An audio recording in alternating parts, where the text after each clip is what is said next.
Assalamualaikum warahmatullahi wabarakatuh. Apa kabar kawan-kawan? Semoga kita selalu dalam lindungannya. Amin. Baik, pada kesempatan hari ini hari apa ya? Hari Kamis ya. Hari Kamis tepat cabai saya berusia 2 minggu setelah tanam atau 14 hari setelah tanam. Ini saya berada di hampir tengah-tengah ya. Mengambil spot yang lain ya. Biasanya kan saya di pinggir, entah itu di pinggir utara maupun di pinggir selatan. Sekarang saya berada di agak tengah biar saya menunjukkan perkembangan tanaman saya yang berada di tengah. Nah, untuk 14 hari setelah tanam, sekarang kondisi tanamannya seperti ini. Ini udah, alhamdulillah udah semakin hijau ya, semakin subur. Semoga saja bisa selamat sampai panen, dan semoga saja panennya bisa melimpah. Bagi petani-petani cabai yang sekarang sudah panen cabai, saya ucapkan selamat karena harga cabai sekarang lagi bagus. Dan bagi yang baru nanam ataupun tanamannya masih muda, tetap semangat, nikmati prosesnya. Semoga besok panen dapat hasil yang memuaskan, baik itu hasil dari buahnya maupun hasil dari harganya. Oke, untuk 14 hari setelah tanam, saya perlihatkan kembali. Ini tanamannya seperti ini, sudah mulai kelihatan tunas-tunas airnya itu. Ini juga. Nah, ini juga kelihatan banget ya, itu yang bercak daun, dan daun-daun yang atas itu sudah sehat kembali, menandakan bercak daun itu sudah sembuh ya. Namun ada beberapa tanaman yang masih mengalami bercak daun juga. Nah, saya menyicil memasangi anjang-anjang atau ajir. Memasangi ajir supaya saya sengaja memasang ajirnya itu kondisi cabainya belum begitu besar ya, dari masih sejak dini, karena takutnya ketika sudah besar, ketika kita di sini ditancepin sama bambu ataupun kayu, nanti mengganggu sama akar-akarnya. Jadi saya umur-umur segini sudah mulai pasang anjang-anjang. Padahal kondisi tanamannya masih belum siap untuk diikat ke ajir ya. Ini udah dapat separuh lebih dikit ya. Dan kondisi tanaman seperti ini, fase vegetatif, kita harus melakukan pemupukan yang tepat. Karena dengan pemupukan yang tepat, maka tanaman akan tumbuhnya itu berimbang ya. Maksudnya tumbuhnya itu bagus ketika kita memberikan nutrisi yang sesuai dengan porsinya. Soalnya untuk nutrisi atau pupuk ketika fase vegetatif, fase umur segini sama fase generatif atau yang sudah berbunga dan berbuah, itu nanti pupuknya beda. Kalau kalian perhatikan dari awal video-video saya, pasti kalian sudah tahu perkembangan cabai saya. Mulai dari pindah tanam sampai video-video berikutnya saya perlihatkan semuanya ya.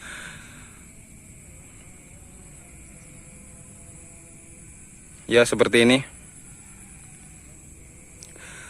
Oh iya, satu lagi untuk nutrisi saat fase vegetatif, kita penuhi unsur hara nitrogen yang agak tinggi, yang jelas lebih tinggi dari unsur hara yang lainnya. Karena tanaman fase vegetatif itu tanaman lagi berfokus sama pertumbuhan daun ya, daun dan batang. Dan jangan lupa kita kasih fosfat juga, karena fosfat itu dibutuhkan dari vegetatif sampai generatif, dibutuhkan terus ya. Begitu juga nitrogen sebenarnya dibutuhkan terus, namun untuk kadarnya itu beda-beda. Kalau fase vegetatif seperti ini, kadar nitrogennya itu tinggi. Kalau sudah masuk generatif, diusahakan pupuk yang nitrogennya rendah.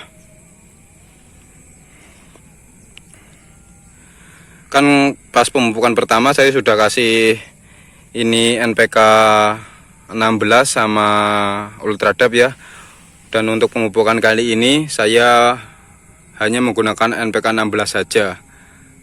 Enggak saya kasih pupuk lainnya, cuma nanti ada tambahan nutrisi sedikit ya untuk memperbaiki kondisi tanah, supaya tanah tidak asem-aseman atau pH-nya ngedrop.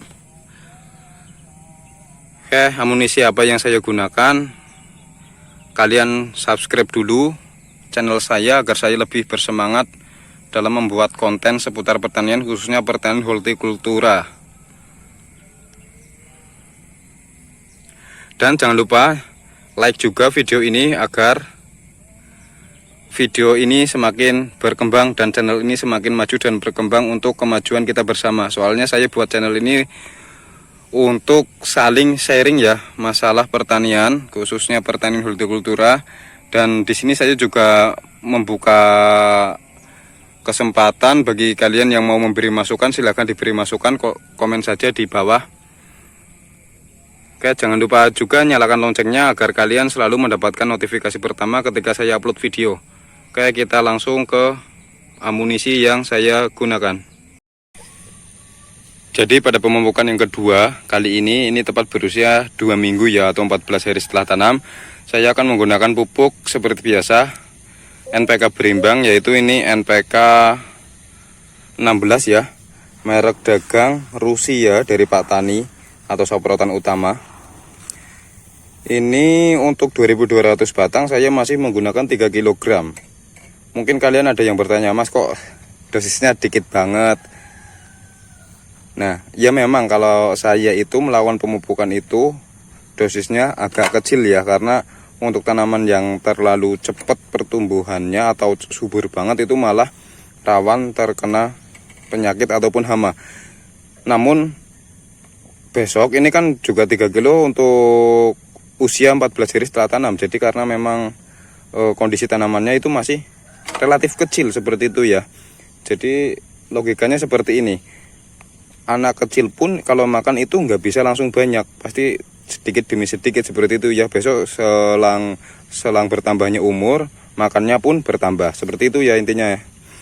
Nah untuk populasi ini 2200 batang, saya akan menggunakan pupuknya itu NPK Rusia atau NPK 16 3 kg. Tapi ada tambahannya ya, tambahannya yaitu ini memang kemasan sudah lama, itu ada keterangannya asam humat ya.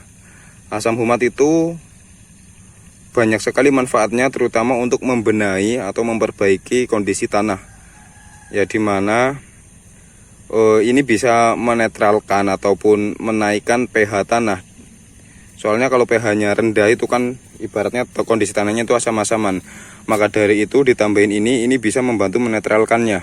Dan untuk dosis asam humatnya saya menggunakan setengah kilo saja. Ini asam humat 90% ya lur.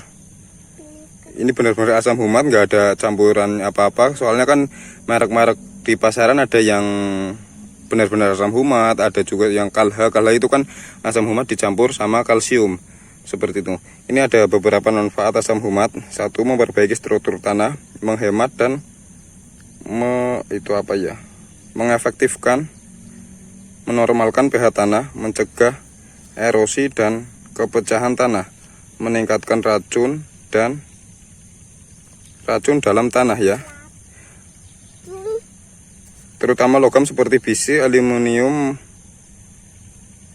dan menggelapkan warna tanah sehingga matahari dapat efektif diserap oleh tanah, meningkatkan klorofil daun dan meningkatkan pori-pori tanah ya.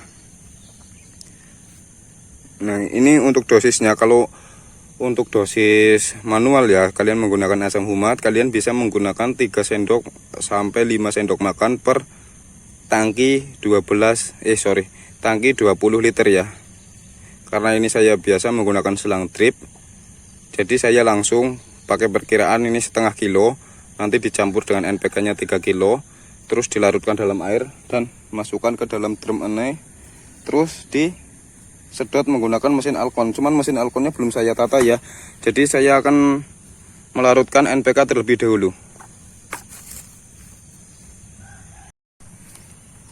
Ini NPK 3 kilo sudah saya larutkan, tinggal saya tambahkan asam humatnya ya. Asam humatnya setengah kilo. Nah, bentuknya asam humat itu bukan bubuk ya, kayak apa ya, serpihan sisa kayu ya, gerjen seperti itu. Ini bentuknya seperti ini. Ini nanti airnya jadi hitam pekat banget. Dan ini untuk asam humat 100% larut dalam air ya. Diusahakan merata. Nah, ini warna birunya kalah ya, jadi hitam pekat seperti ini. Nah, ini sudah tercampur, tinggal kita masukkan ke dalam blong ya. Oke, saya mau memasukkan ke dalam blong terlebih dahulu. Ya, ini sudah saya siapkan mesinnya, sudah saya nyalakan, dan ini sudah saya penuhi ya. Ini berisi NPK 3 kg dan asam humatnya setengah kilo. Kalau semisal kalian menggunakan tangki manual untuk asam humatnya bisa per jerigen 20 liter itu 3 sendok makan sampai 5 sendok makan ya. Ini tinggal saya masukkan selang ini yang untuk nyedot pupuk.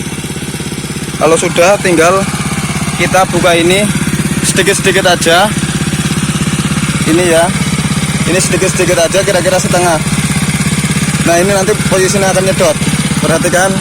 Nah, itu sudah nyedot ya. Oke, dan ini nanti dari sini akan disalurkan ke sini. Nah, ini nanti akan keluar seperti ini. Di sini per lubang tanam.